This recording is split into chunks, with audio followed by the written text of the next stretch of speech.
All right, so we are going to be looking at, starting off today, is section 1.8, which is continuity. So kind of continuing on with the limit stuff that we covered in the last video, we're going to talk about our first few ideas where limits can be used in calculus. So let's start with continuity. Now, when it comes to continuity, if a function is continuous everywhere, that's not really what we're so much worried about. Those are the good ones. What we're going to focus on today in this section is more of continuity at a specific point. So the definition and the big definition for this section says a function f is continuous at a number a if the following is true. If we can show that the limit as x approaches a of f of x equals f of a, then that function is continuous at that particular point a. Now, while the definition looks very similar, that's fine. I'm going to make it a little bit easier for you. It's really a three-step process that we're going to check a lot to see if a function is continuous at a point. So step number one, can you find f of a? That's not too bad. It's algebra, but we'll check that first. Then we'll go back to the sections we covered in the last video, and we will figure out, does the limit as x approaches a of f of x exist? And then the big thing is, does part 1 and part 2 equal each other? Does the limit value you found equal the function value that you found in the problem? Now, when a function is not continuous at a particular point, there's one of three things that's going to be happening. Either you have an infinite discontinuity, which means that your limit approaches infinity and your function value is not infinity, as you can see in the first graph, or as you're approaching a certain x value, you see that there is an open dot here on the line, but the actual function value is in a different location. That's called a removable discontinuity.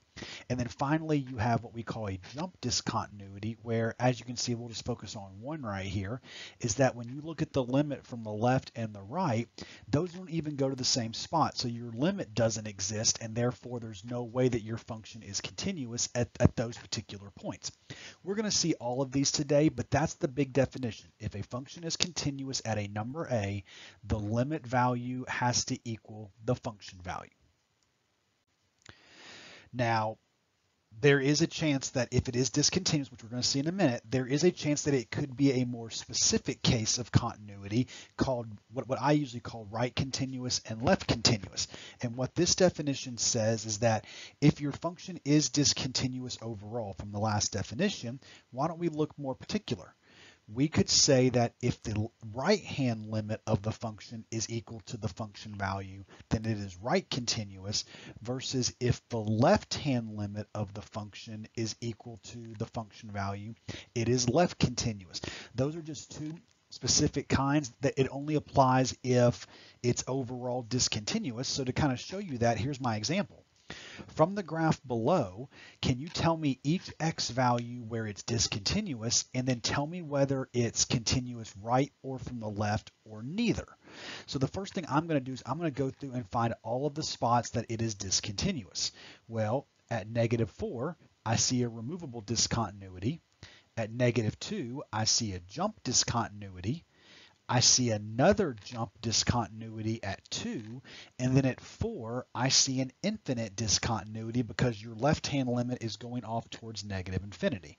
So that would be x equals -4, x equals -2, x equals 2, and x equals 4. Now, since those are overall discontinuous, next to each of them, we're going to see, does continuity exist from the right or the left? Easiest way to do that is look for your closed dots. At -4, you'll see there is no closed dot anywhere, so there's no way that you have any kind of continuity here. So this right here would actually be an example of neither. At -2, you do have a closed dot, and that closed dot exists as you approach -2 from the left. That means that you are left continuous. At +2, you also have a closed dot, but that occurs when you approach 2 from the right, so this would be right continuous. And similarly, at 4, you have a closed dot that exists as you approach 4 from the right. So when a function is overall discontinuous, you can go a little bit closer in and you can see that whether it is left or right hand continuous, or sometimes neither if there is no function value. All right, so now let's go back to the big definition. I want to know if a function is overall continuous or discontinuous at a specific value. So our first one we're going to look at is if you're given f of x equals x plus 2x cubed all raised to the fourth, is it continuous at a equals -1? Now in the instructions it does say it's continuous, so that kind of gives away the answer, but on a test you would not know which one it is, so it's good to get the practice in. So what does the definition of continuity says? It says step number 1, can you find f of a? Well, in this case, a is -1. So if I plug -1 into all of those x's, it would be -1 plus 2 times -1 cubed all raised to the fourth, which is equal to, let's see, quick little arithmetic, that's going to be -3 on the inside when you simplify it, which gives you 81. As long as you get a function value, part 1 is good.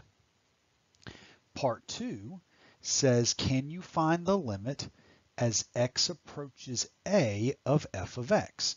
So for us, that would be the limit as x approaches -1 of x plus 2x cubed raised to the fourth.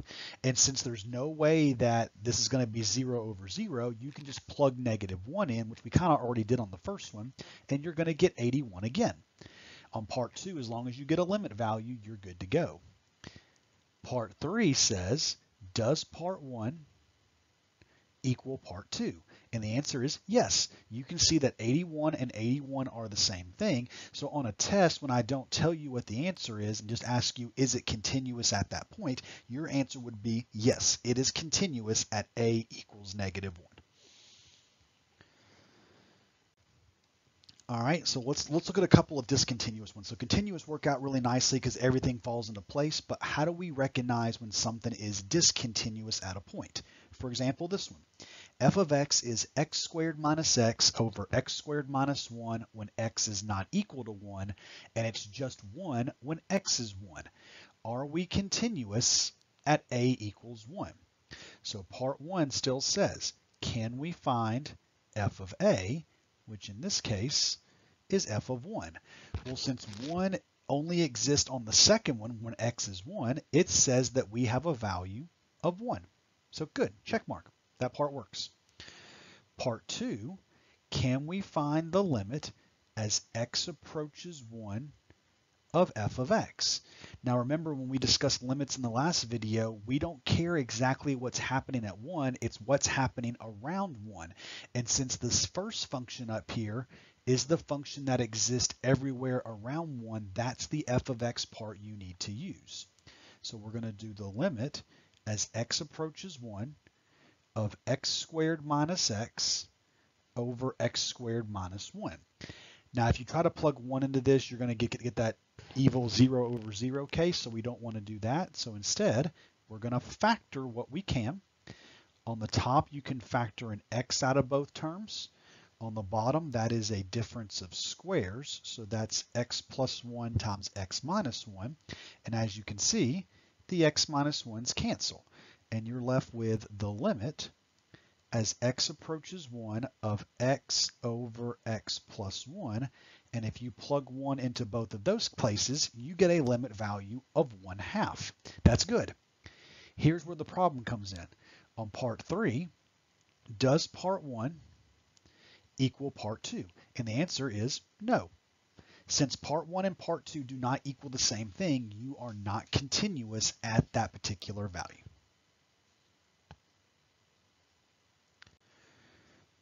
All right, so we saw an example where part 3 failed. Let's look at another discontinuous example where maybe part 1 or part 2 might fail, and that way you can see what that looks like.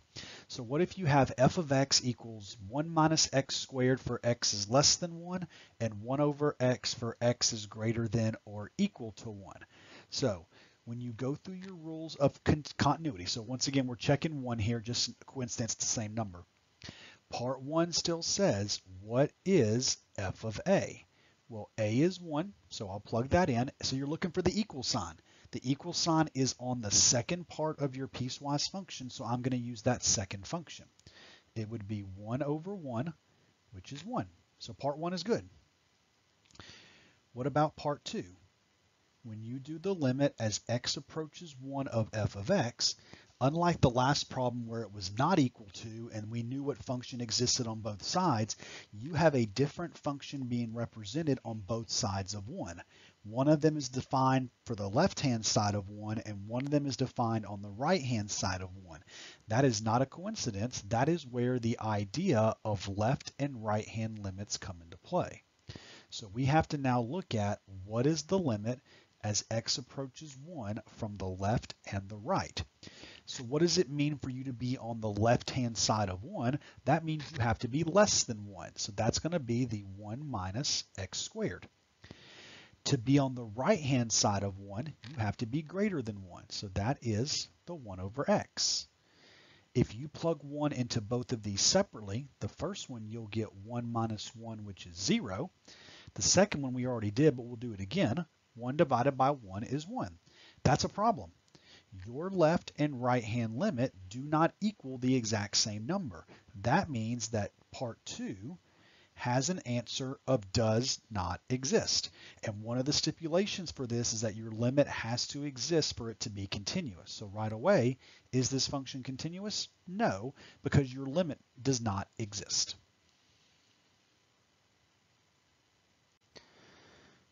All right, so we did a couple of discontinuous. So now I want to show you an example of a piecewise function that is continuous. That way you have one in your notes. So can we use the definition of continuity to see that the function is continuous? And for some reason, this problem changed to C, but it doesn't work any differently from the last problem. So part number 1, can you find, well, in this case, f of C, or you can call it f of A again if you want to. So that's going to be f of 2. Your equal sign is once again on the second one, so I'm going to plug it into the second function. 2 squared minus 4 is 4 minus 4, which is 0, so that's good. Number 2, you see that we have a less than and a greater than inequality again, so we're going to have to do 2 separate limits here to figure out the whole answer. We're going to have to do the limit as x approaches 2 from the left, and we're going to have to do the limit as x approaches 2 from the right. So left of 2 means less than, so that's the second function. Right of 2 means greater than 2, so that's the first function. And if you plug 2 into both of these, let's see, you get 0 on the first one, you get 0 on the second one, and this time those are equal. So what does that mean? That now means that if you were to find the limit as x approaches 2, which is the whole point of this f of x value, you get 0, because they got the same thing. And then on part 3, does part 1 equal part 2? Absolutely it does. So yes, this is an example of a piecewise function that is continuous at c equals 2.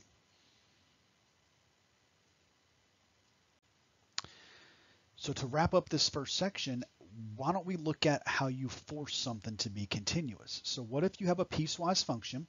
I want to know what c value makes this a continuous function everywhere.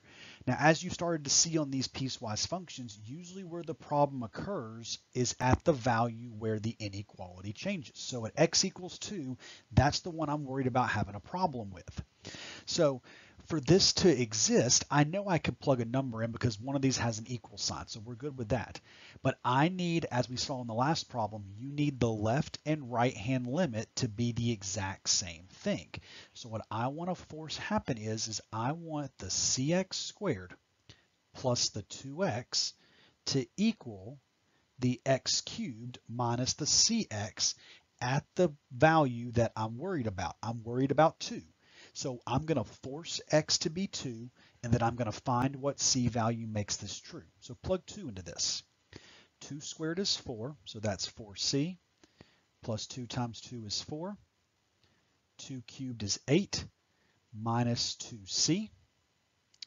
If I move the c's to the left, so I'm going to add 2c to both sides, I get 6c. If I move the constants to the right by subtracting 4, 8 minus 4 is 4, and then dividing both sides by 6 gives me a 4/6, which does reduce into 2/3. So in this case, if you let c be 2/3, you'll be able to find the function value, you'll be able to find the limit, and they will be exactly the same thing, and therefore it will be continuous. All right, so we're going to actually skip over section 2.1. I kind of made that decision a little bit late, but most of the stuff in 2.1 we're going to see again in the next section, so don't worry too much about it. Instead, I want to look more of this. We want to define the derivative as a function. So the derivative is the backbone to what we're going to do for the rest of this summer term and all these sections. Being able to find the derivative is important going forward. So let's define what the derivative is. The derivative of a function can be given by the following limit definition, and part of it is something you've seen before. We can define, now we have this little f with an apostrophe on it, so from here on out, you're going to hear me refer to that as f prime of x. That means I'm taking it, that means derivative. We can define f prime of x as being the limit as h goes to 0 of f of x plus h minus f of x all divided by h. And what you might recognize from the first video when we did the algebra review is that that right there is the difference quotient that we've seen before. No coincidence. If you apply the difference quotient and then you let h get really, really close to 0, we will find what the derivative is, or f prime, which is just a rate of change. So you can read through the rest of this stuff if you would like, but the big thing is you need to know this formula because that's how we're going to find derivatives in this section. Now, before we actually find derivatives explicitly, let's talk about some graphing stuff. So graphing is one of the things we'll get into a lot more details later on, but I kind of want to hit on a few highlights while we're here, just so you can start to see what's the point of derivatives, why do we need these, what are they going to be useful for later on. So before I even look at these graphs, a couple things you need to write down so you have them in your notes. Number one, so the original function. If the original function is increasing, that means that your derivative has to be positive. Likewise, if the original function is decreasing, then your derivative has to be negative. And then if you change from increasing to decreasing or vice versa, it doesn't matter which way, that means that your derivative has to be 0. So what does all of this actually mean as far as graphing goes? So look at this graph. We have this little W up here.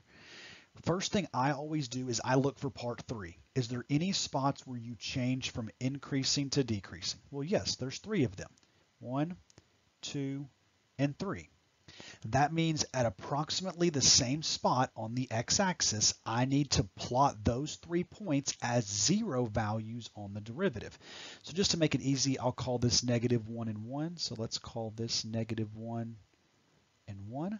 That means at -1, 0, and 1, you have x values of 0. That's good. Then you get to the other 2 parts. Look between each of those dots. To the left of -1, you are decreasing. Decreasing means your derivative has to be negative and therefore below the x-axis. So it looks something like this. It can be a bunch of different shapes. Right now, we're just doing basic sketches. Between the -1 and the 0, you are increasing. Increasing means positive, so I have to go above the axis, but I have to eventually come back down to the other 0. So make sure you don't go too high, just enough to where you can come back down and keep it semi-symmetric. Between the 0 and the 1, you are decreasing, so I'm back below the axis, and then eventually I have to come back up to that dot, and then from 1 on forever, you are increasing, and therefore you can go above the axis the rest of the way. So as you can see, we've taken our original function and done a rough sketch of what the derivative looks like. I'm not looking for perfection right now. We'll get more details later on, but this kind of shows you that derivatives can be found by using the ideas of the original function. Let's look at a second one. This one has an extra little trick in it that I want to go over. You have your original function. What does the basic sketch of the derivative look like? Well, the first thing you should notice is that, okay, well, where is it switching from increasing to decreasing or vice versa? The easy one is about right there, and we'll just kind of put that about the right same spot. But there's a trick. If you look at this point right here, you'll see that you are decreasing. It flattens out, which you think it would go back up, but it doesn't. Instead, after it flattens, it continues to decrease. Later on, we're going to talk about how this is called a false extrema, but that also occurs, that's almost equivalent to what it means when you change direction. So at about the same spot, I'm going to also put a 0, but we're going to see here's why it's different. If you look to the left-hand side of this first blue dot, it's decreasing. So according to our definition, we have to be below the axis and eventually touch the dot. But instead of crossing the axis, your graph continues to decrease until the next dot. So I have to now go back down below the x-axis and then eventually come back up to the second dot. After the second dot, you can see that it increases the rest of the way, and then you are allowed to go above the x-axis. So there are times that when you get false extrema, it may start to look like it's going to cross the axis, but instead it just touches the axis, then comes back down or whatever it decides to do. So we'll get to a little bit more details about that later, but this kind of shows you some basic curve sketching of derivatives. So now let's use that definition to solve some problems. I want you to find the derivative using the definition and state the domain of the derivative. All right, so the formula I gave you a little bit earlier says that f prime of x is going to equal the limit as h goes to 0 of f of x plus h minus f of x all over h. So according to my definition, I can say f prime of x is equal to the limit as h goes to 0. Replace your x with x plus h, so that's m times x plus h plus b. Then I'm going to subtract the original function, which is just the mx plus b, and then divide all of that by h. I would simplify as much as you can. So this is the limit as h goes to 0 of mx plus mh plus b minus mx minus b all over h. And this one actually comes out very nice. Mx minus mx, b minus b all cancels, and even mh over h cancels the h's. So in the end, what's left over but an m? And since there's not an h value to plug in here, you can stop right there, and that is your derivative. What have we just shown here? We have shown that the derivative of a line is always going to equal the slope. That's going to help us in the next video when we start talking about shortcuts to find derivatives, because this is not actually the fastest way to do it. There's actually a quicker way, which we'll get into on the next video. All right, so let's do one that takes a little bit more work. How about find the derivative of x cubed plus 4x minus 1? So using the same definition, I have to do the limit as h goes to 0 of f of x plus h minus f of x all over h. So in this case, we can say that f prime of x is equal to the limit as h goes to 0 of x plus h cubed plus 4 times x plus h minus 1 minus the original function of x cubed plus 4x minus 1 all divided by h. All right, to save a little bit of time in these videos, because these can get kind of tedious, and we're going to learn shortcuts in the next video, I'm going to expand everything out kind of in my head and kind of write it down, but you can practice this yourself on your own. If you multiply out x plus h times x plus h times x plus h, you should end up with an x cubed plus 3x squared h plus 3x h squared plus h cubed. Multiply the 4 through, and you get a 4x plus 4h, a minus 1, a minus x cubed, a minus 4x, a plus 1, all of that divided by h. And what we hope for is a lot of things to cancel. So let's see. X cubed minus x cubed, there's the 1's, there's the 4x's, so not the best, but it got rid of some of the stuff. This gives us the limit as h goes to 0 of, let's see, 3x squared h plus 3x h squared plus h cubed plus 4h, all divided by h. And as we've seen, and we'll see it a few more times today, is that the top all share an h in common. So why don't we factor that out? So this is h times 3x squared plus 3xh plus h squared plus 4 all over h. With these h's canceling, since you do have some h's remaining left over, you can now plug 0 into those, and that's actually going to make those terms go to 0 as well. So in the end, what's left over after you let h be 0? It would be 3x squared plus 4. All right, very good. So here's another issue. We talked about continuity a little bit earlier, but what about a term called differentiable? So being able to plug numbers into a derivative is a big deal later on, especially as you'll see in the next section when we get into tangent lines. So a theorem I want to go over is if a function is differentiable at a number a, then it has to be continuous. But keep in mind the reverse of that is not true, and that's where it can get a little bit tricky. So let me show you two things, and the book kind of does these out of order, but it's okay. We'll kind of go through it together. Let's start with actually the middle one. Based on that theorem, if you have any of the three discontinuities, which remember from a little bit ago are removable, jump, and infinite discontinuities, if those occur, your function is not differentiable, which means you cannot plug a into the derivative at in that case. But if you look at part A and part C, these are examples of continuous functions, but they're not differentiable. So the first one is called a corner. If you have a corner, or as some books call this, a sharp point, if that occurs on your graph, while it is continuous, if you take the derivative of that function, you're not able to plug the a value in at that point. Same thing with what we call a vertical tangent. Now, do not mix this up with a vertical asymptote. A vertical asymptote you cannot go through.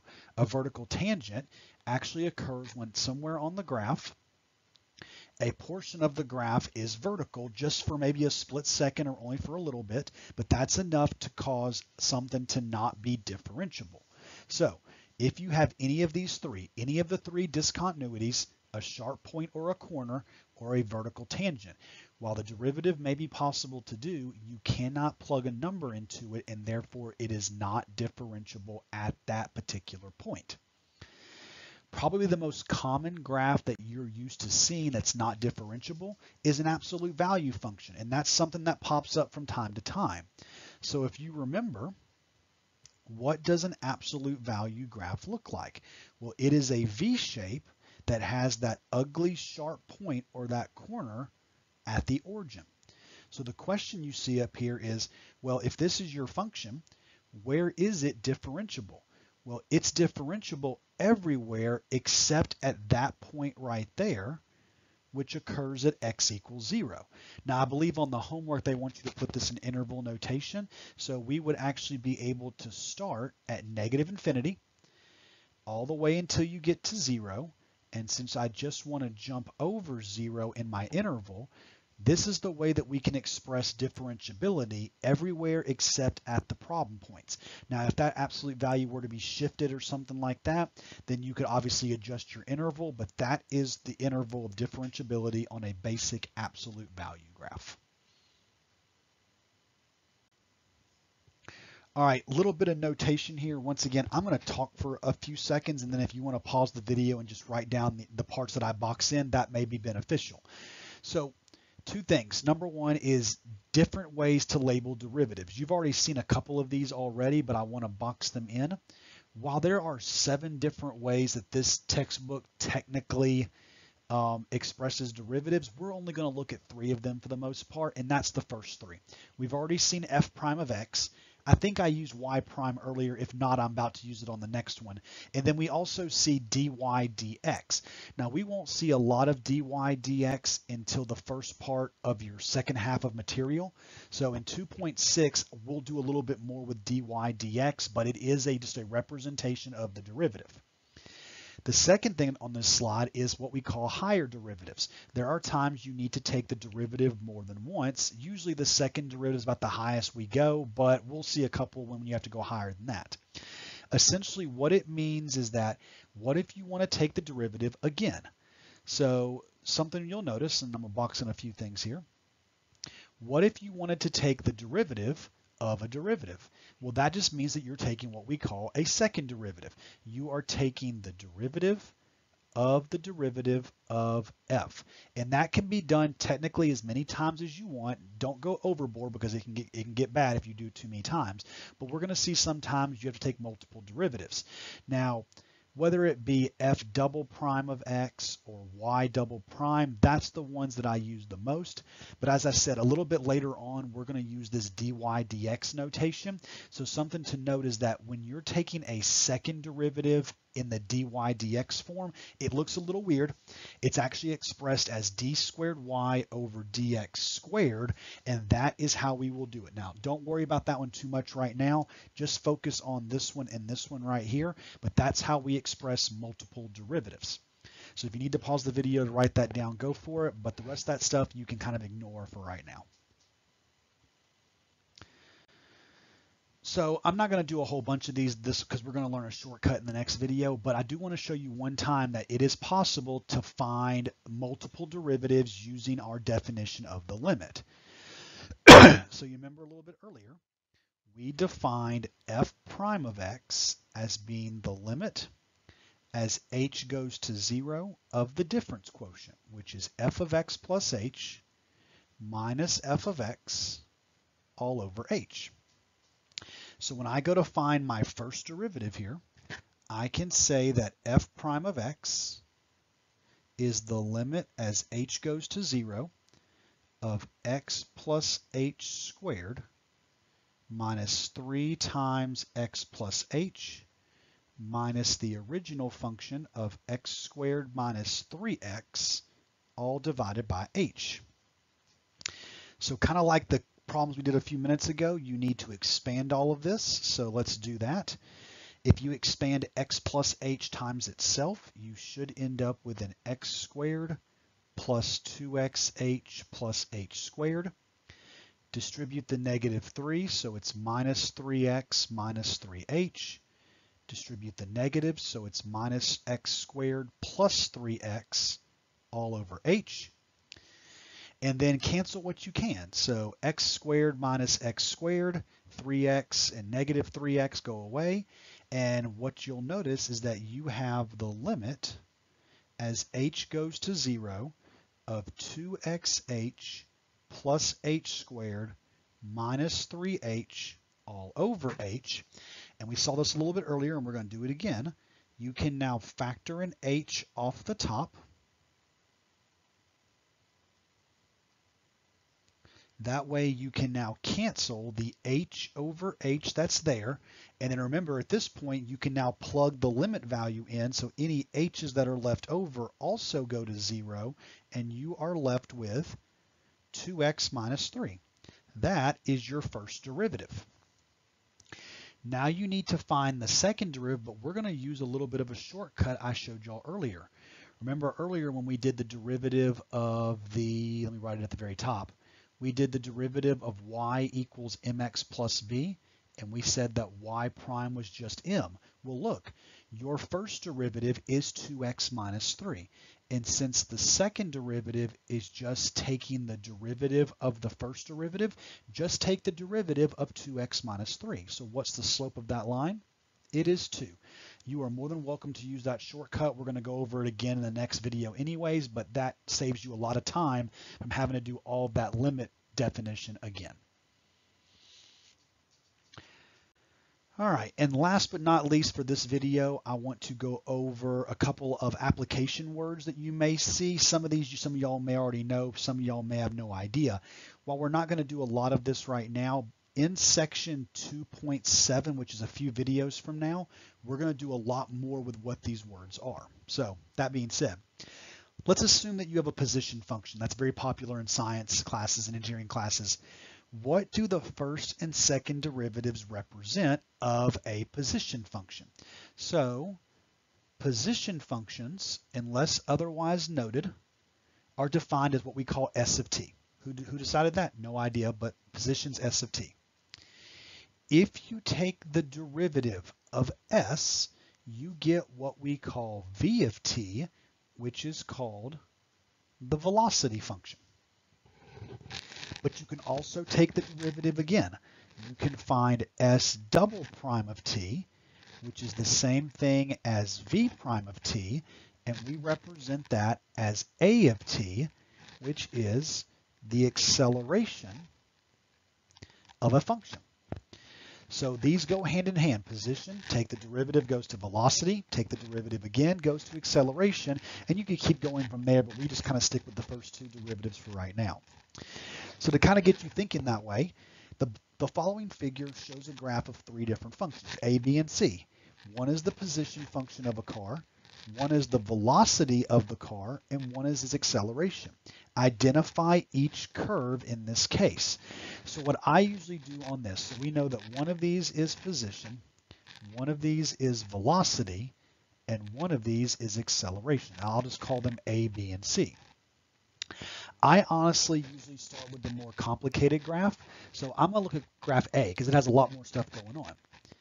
If you'll notice is that if you look at A, you're trying to figure out where does it change from increasing to decreasing. Now you'll notice that here and here, according to the graph problems we did earlier, it says that if you change from increasing to decreasing, the derivative of A should cross the x-axis. But if you look right below it and above it here, neither B or C crosses the t-axis when A changes.